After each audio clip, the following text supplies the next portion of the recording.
নতুন ভিত্তি হলো বাংলাদেশ জাতীয়তাবাদী দল। তাই বাংলাদেশ জাতীয়তাবাদী দলের আদর্শ উদ্দেশ্য যারা লালন করে তারাই দেশপ্রেমিক, তারাই দেশের কর্ণধর।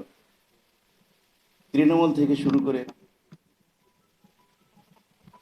রাজপথ পর্যন্ত যারা জাতীয়তাবাদী দলের সৈনিক, গত 16-17 বছর নির্যাতিত নিপীড়িত হয়নি এমন কোনো লোক নেই। কি শহরে কি গ্রামে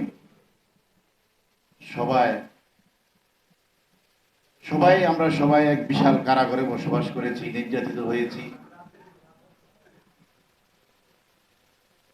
জুলাইয়ের মাঝামাঝি দৃষ্টে জুলাইয়ের 17 তারিখ সম্ভবত, জুলাইয়ের 17 তারিখ নিজের বাড়িতে ঘরে শুয়ে রয়েছিলাম।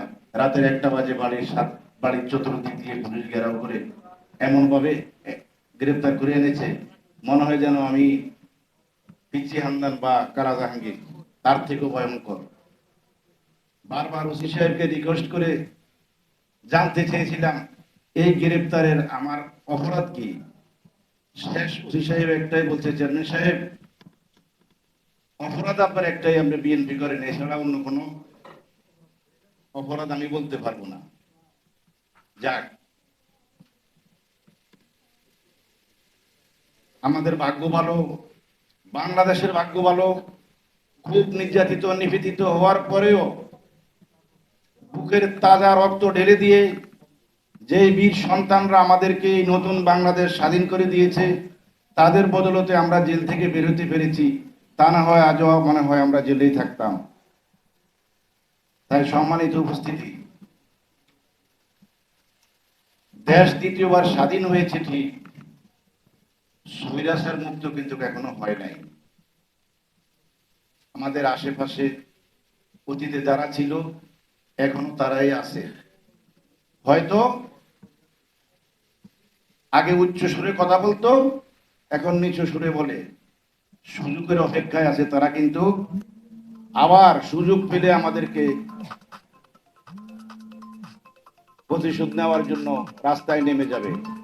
আমাদের প্রাণপ্রিয় নেতা, আমাদের সিপাহ সালার যিনি জনাব তারেক রহমান, উনার নির্দেশে আমরা যেখান থেকে পেরেছি উনার নির্দেশ মেনে আমরা কোনো প্রতিশোধে যাই নাই। আমরা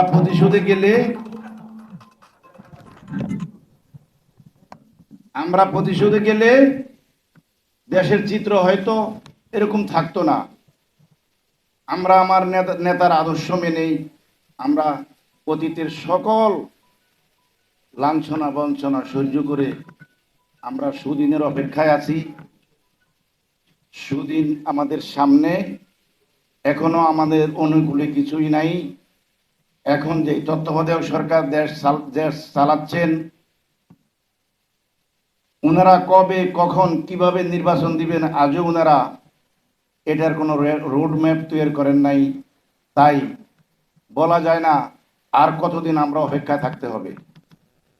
আমি আশা করব, অনুরোধ করব আজকের এই মহতী অনুষ্ঠানের মাধ্যমে বর্তমান যিনি দেশের দায়িত্বে আছেন উনি অনেক বিজ্ঞ, অনেক অভিজ্ঞ। আমরা আমাদের দেশ এখন যে চালাচ্ছে, সারা পৃথিবীর 2-4-10 জন বর্ণাঢ্য ব্যক্তির ভিতরে একজন আমাদের দেশের যিনি এখন রাষ্ট্রের দায়িত্বে আছেন।